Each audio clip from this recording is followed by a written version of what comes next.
ክርስቲያን እንደሆንኩ ለእናቴ ነገርኳት። ኢየሱስን በልቤ ተቀበልኩ። እሷም ምንም አይነት መጥፎ ምላሽ አልነበራትም። ለብዙ ዓመታት ታማ ነበር። እናቴ ሐኪሞች ቀዶ ጥገና ያስፈልጋታል ያሏት ህመም ነበረባት። በጣም ትሰቃይ ነበር። እኔ ግን በኢየሱስ ስም የጠየቅኩት ማንኛውም ነገር እንደሚሰማ ሙሉ እምነት ነበረኝ። ስለዚህ ስለ እናቴ ጸለይኩ። ወዲያውም ህመሙ ለቀቃት።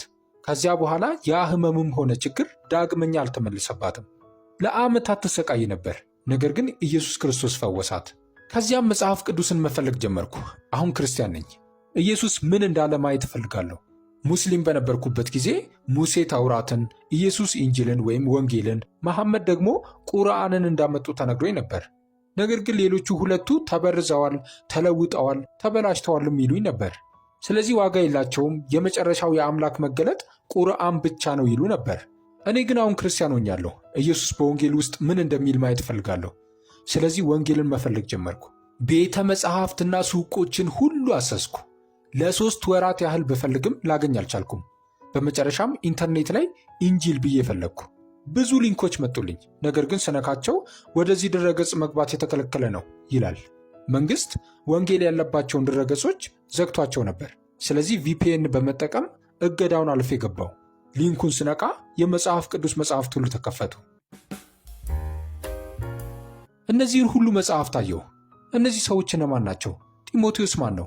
ቆሮንቶስ ምንድን ነው አልኩ። እነዚህን ስሞች ከዚህ በፊት ሰምቼ አላውቅም ነበር። ስለዚህ 4ቱን ወንጌሎች ብቻ አወረድኩ። ማንበብ ጀመርኩ። 4ቱን ወንጌላት በ5 ቀናት ውስጥ የጨረስኩ ይመስለኛል። ከኮምፒውተሩ ጋር ተጣብቄ ነበር። የመጀመሪያዎቹን 5 የማቴዎስ ወንጌል ምዕራፎች ሳነብ አለቀስኩ። ምክንያቱም ከዚህ በፊት ሰምቻቸው የማላቃቸውን ቃላት አገኘው። ጠላቶቻችሁን ውደዱ፣ ለሚጠሏችሁም ጸልዩ የሚሉ ቃላት።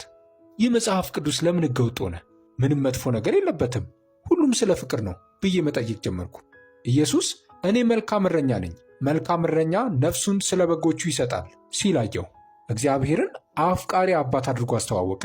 እነዚህ ሁሉ ውብና ኃይለኛ ቃላት፣ ይህን ሁሉ ሰው ማወቅ አለበት አልኩ። ስለዚህ 4ቱን ወንጌላት በሲዲ መቅዳት ጀመርኩ። ወደ ስፖርት ቤት ሲሄድም ሆነ በየመንገዱ ለሰዎች እሰጥ ነበር።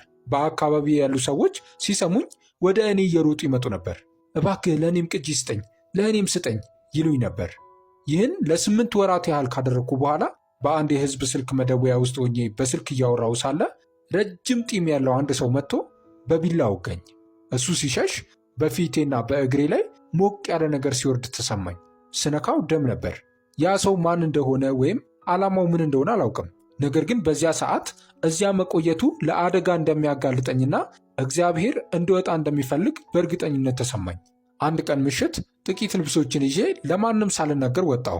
ባደግኩበት መንገድ ላይ ስጓዝ ለረጅም ጊዜ በእነዚህ መንገዶች ላይ እንደማልቀመጥ አውቅ ነበር። ወደ አውቶቡስ ጣቢያ ሄጄ ወደ ቴሄራን የሚወስድ ትኬት ቆረጥኩ። ከዚያም ከቴሄራን ተነስቼ ወደ ቱርክ ድንበር መጣሁ። እግዚአብሔር በተአምር ድንበሩን አቋርጬ ወደ ቱርክ እንድገባ ረዳኝ። የ19 ዓመት ወጣት ነበርኩ። ገንዘብ አልነበረኝም። ማንም የሚያውቀኝም አልነበረም። ምን እንደማደርግ ወይም የት እንደምሄድ አላውቅም ነበር። የሚቀበለኝም ሆነ አስቀድሞ የተዘጋጀልኝ ነገር አልነበረም። ነገር ግን እናቴን የፈወሰውና እኔን ያዳነኝ ያው አምላክ ከእኔ ጋር እንዳለ በልቤ ውስጥ ሰላም ነበረኝ። ይህ ሙሉ መተማመን ነበረኝ። ምን ይፈጠር ይሆን የሚል ፍርሃት ወይም አለመረጋጋት አልነበረኝም። ሁሉም ነገር መልካም እንዲሆን ብቻ አውቅ ነበር። አንድ ኢራናዊ ሰው አገኘሁ። እኔም መጻተኛ ነኝ እባክህ እርዳኝ ከማለት ይልቅ ወንጌልን አጋራሁት። እሱም እንዲህ አለኝ፣ እኔ ክርስቲያን አይደለሁም፣ ነገር ግን ምርመራ እያደረግኩ ነው። ክርስቲያኖች ምን እንደሚያምኑ ለማየት ወደ አንዲት ቤተ ክርስቲያን እየሄድኩ ነው። አብረኸኝ መሄድ ትፈልጋለህ? እኔም በእርግጥ አልኩት። ይህ ሰው ወደ ቤተ ክርስቲያን ወሰደኝ። እዚያም የመጀመሪያውን እውነተኛ አዲስ ኪዳን ሰጡኝ። ያን ጊዜ ዓለም ሁሉ እንደተሰጠኝ ያልተሰማኝ።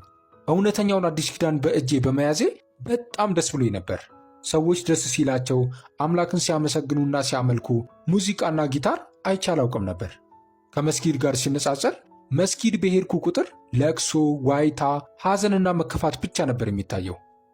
ከአምልኮ በኋላ ፓስተሩ ወደ እኔ መጥቶ እንኳን ደህና መጣ፣ እዚህ ምን እያደረግክ ነው አለኝ። እኔም ታሪኬን ነገርኩት።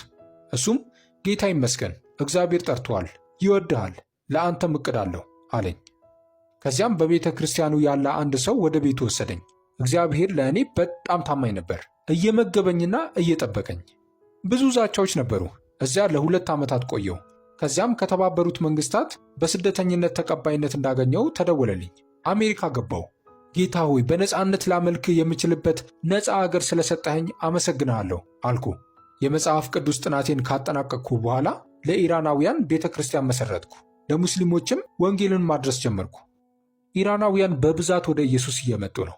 አስቡት፣ ለእነዚያ ሁሉ ዓመታት ወደ ሞቱ ኢማሞች መቃብር እንሄድ ነበር። ለእነዚያ የሞቱ አጥንቶች እንጸልይ ነበር። ለአላህና ለመሐመድ ምላሽ እንዲሰጡን እንጮህ ነበር። ነገር ግን አላህ አንድም ጊዜ ለጸሎታችን መልስ ሰጥቶን አያውቅም። የኢየሱስን ስም በጠራሁበት ቅጽበት ግን ይህ ፍቅርና ኃይሉ ተሰማኝ። በክፍሌ ውስጥ ተገለጠልኝ። ስሜ ራሚን ፓርሳ ይባላል። እኔም ለእስራኤል አንድ ነኝ። በታማኝነት በየወሩ 50 ብር ለዚህ አገልግሎት መስጠት የማይከብዳችሁ ክርስቲያኖች በዚህ ስልክ